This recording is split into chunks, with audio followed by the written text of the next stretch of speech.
कुछ देर शांति रही। फिर शिव मूंगफली खाते हुए उसके छिलके वैशाली के ऊपर फेंकते हुए बोला, टीचर जी, मूंगफली खाओगी? वैशाली ने चिढ़ के शिव को देखा और बोली, प्रॉब्लम क्या है तुम्हारी? क्यों परेशान कर रहे हो? शिव ने मुंह बना लिया और बोला, अरे झूठी टीचर, पाप लगेगा। मैंने बस खाने के लिए पूछा। ये हमारी संस्कृति है, कोई सामने बैठा हो तो अकेले नहीं खाते। और तुम हो कि ऐसे गंदे गंदे इल्जाम लगा रही हो। महाकाल से डरो। वैशाली चिढ़ के बोली, देखो, मैं आखिरी बार बोल रही हूँ, मुझे परेशान मत करो प्लीज। शिव भी वैशाली के जैसे नकल उतारते हुए बोला, यार, तुम क्यों परेशान आत्मा बनी घूम रही हो? वैशाली शिव को घूरने लगी तो शिव बोला, ऐसे मत देखो, तुम्हारी शक्ल बता रही है, भटकती परेशान आत्मा हो तुम। बोलो क्या दिक्कत है तुम्हें? ये शिव चुटकी बजाते ठीक कर देगा। वैशाली झल्ला के बोली, तुम दिक्कत हो, और मेहरबानी करके अपना तोते जैसा मुंह बंद रखो प्लीज। शिव ने बेचारों सा मुंह बना लिया और बोला, वैसे मेरे घर में मेरी माँ और मेरे बड़े भैया हैं, और तुम्हारे? वैशाली कुछ नहीं बोली तो शिव फिर शरारती मुस्कान के साथ बोला, तुमने मुझे तो भाई बना लिया, लेकिन एक बार तुम मेरे बड़े भाई के बारे में सोच सकती हो? तुम मुझे देख के तो तुम अंदाजा लगा सकती हो वो कितने हैंडसम हैं। वैशाली गुस्से में शिव को देखने लगी। शिव फिर अपनी पतीसी दिखाते हुए बोला, तुम मुझे शादीशुदा तो नहीं लग रही, तो ऐसे गुस्सा क्यों कर रही हो? वैशाली गुस्से में बोली, मैं सच बोल रही हूँ, तुम्हारे खिलाफ कंप्लेन कर दूंगी। शिव बच्चों सा मुंह बना के बोला, यार, तुम्हारे जैसी टीचर भाभी मिल जाएगी तो मैं तो जेल भी चला जाऊंगा। तुम्हारा गुस्सा और टीचरगिरी देख के मुझे तुम्हारे अंदर अपने भाई का रूप दिख रहा है। तुम दोनों सेम हो। सोचो, दो सेम लोग शादी कर लें तो क्या गजब शादी चलेगी। वैशाली गुस्से में अपने पैर नीचे करके अपनी चप्पल पहनने लगी तो शिव आगे बोला, तुम्हारी ही एज के हैं, तुमने भी आज तक शादी नहीं की और उन्होंने भी। लगता है तुम दोनों एक दूसरे के लिए ही बने हो। तुम मेरे साथ मेरे घर चलो, तुमको अपनी माँ से मिलवाता हूँ। वैशाली गुस्से में खड़ी हुई और टीटी को ढूंढने के लिए आगे बढ़ गई। शिव को लगा शायद वैशाली बाथरूम गई है, इसीलिए वो पीछे नहीं गया। वैशाली टीटी को ढूंढते हुए दूसरे कोच तक आ गई, लेकिन वो कोच खाली था और कुछ आदमी बैठे ताश खेलते हुए शराब पी रहे थे। वैशाली को ये बात इल्लीगल लगी। उसने कुछ कहा तो नहीं, लेकिन उन सब का वीडियो निकालने लगी ताकि कंप्लेन कर सके।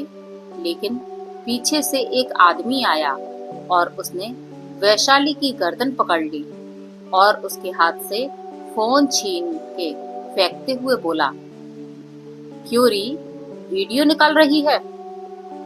उस आदमी की आवाज से बाकी के आदमी भी खड़े हो गए और वैशाली को ऊपर से नीचे तक देखते हुए बोले, अब ये मनोरंजन करेगी हम सबका।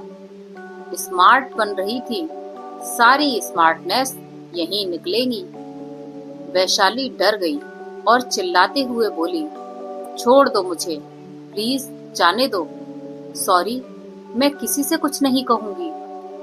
तो वो आदमी वैशाली को धक्का देकर छोड़ते हुए बोला, तुझे बोलने लायक छोड़ेंगे तब ना। वैशाली सीधा सीट पे जाके गिरी और डर से उसके आंसू निकलने लगे। वो आदमी वैशाली की तरफ बढ़ने लगा कि तभी वहां पर फोन पर बात करते हुए उन लोगों को साइड करते हुए आगे आया। शिव फोन पर बोल रहा था, हाँ कमिश्नर अंकल, आपकी बेटी एकदम सुरक्षित है। 2 पुलिस वालों के साथ बाथरूम तक गई है। बोलते हुए शिव ने वैशाली को देखा तो हैरानी से फोन पर हाथ रख के धीरे से बोला, अरे मैम, आप यहाँ क्यों बैठी हैं? और आपके अंगरक्षक कहाँ गए? अभी मैं आपके पापा, ओ सॉरी, कमिश्नर सर से बात कर रहा था। वैशाली नासमझी से खड़ी हो गई। वो आदमी भी थोड़ा डर गए। ये लड़की कमिश्नर की बेटी थी और 2 पुलिस वाले भी साथ हैं। तभी ट्रेन एक स्टेशन पर रुकी तो सारे आदमी मौका देख के जल्दी से अपना सामान लेकर उतर गए। ट्रेन फिर चल दी, लेकिन वैशाली अभी भी शौक में शिव को देख रही थी।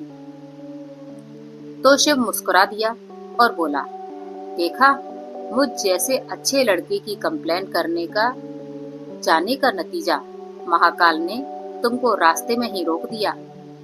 वैशाली काफी डर गई थी तो सीधा शिव के गले से लग गई और रोते हुए बोली, थैंक यू सो मच।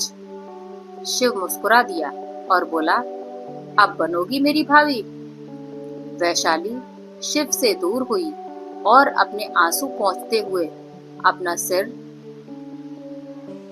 ना में हिला दिया और नीचे से अपना टूटा हुआ फोन लेकर अपनी सीट की तरफ चली गई। शिव भी उसके पीछे पीछे चलते हुए उसका सिर खा रहा था, अपने भाई की तारीफों के पुल बांधते हुए। तुमको पता है, मेरे भाई वर्ल्ड बेस्ट भाई है।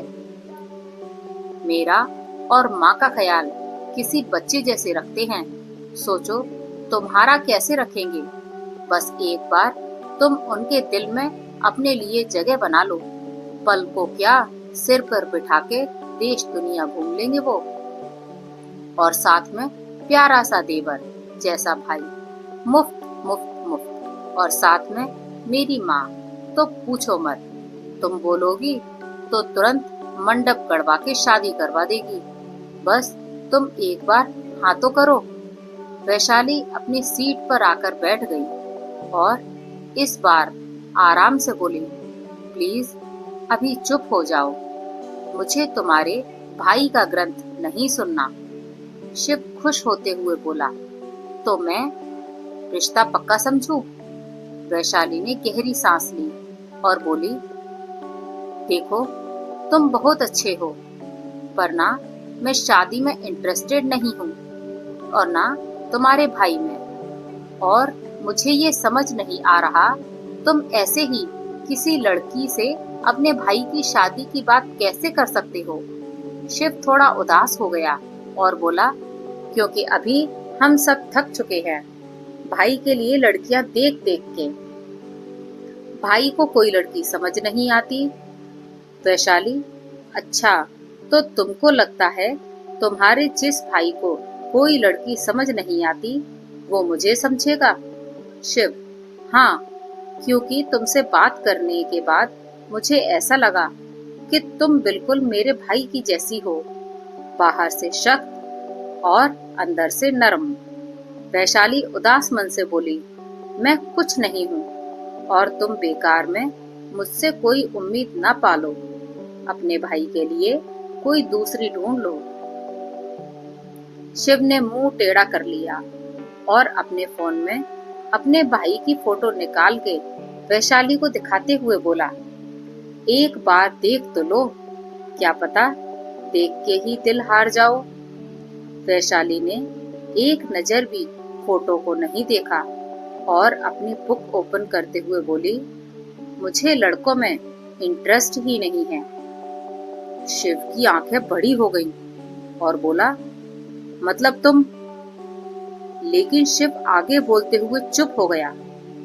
वैशाली समझ चुकी थी शिव क्या बोलना चाहता है और क्या समझ रहा है, इसीलिए वो भी बोल दी, हाँ, मुझे लड़कियां पसंद हैं। वैशाली ऐसा बोल के शिव का भाई और शादी ग्रंथ बंद करवाना चाहती थी, वरना तो सच्चा प्यार तो उसने भी किसी से किया था। शादी, बच्चे सबके सपने देखे थे, लेकिन उसकी कुंडली ने उसकी सारी खुशियां डस ली। वो कभी हिम्मत ही नहीं जुटा पाई कि अपने प्यार का इजहार करे। उसके सामने पहले ही अपनी कुंडली और घोर मांगलिक होने का सच आ गया था। और सच जानने के बाद जब उसके घर वाले इतना परेशान हो गए और उसको दोष देने लगे, तो कोई दूसरा इंसान क्या ही उसका साथ देता।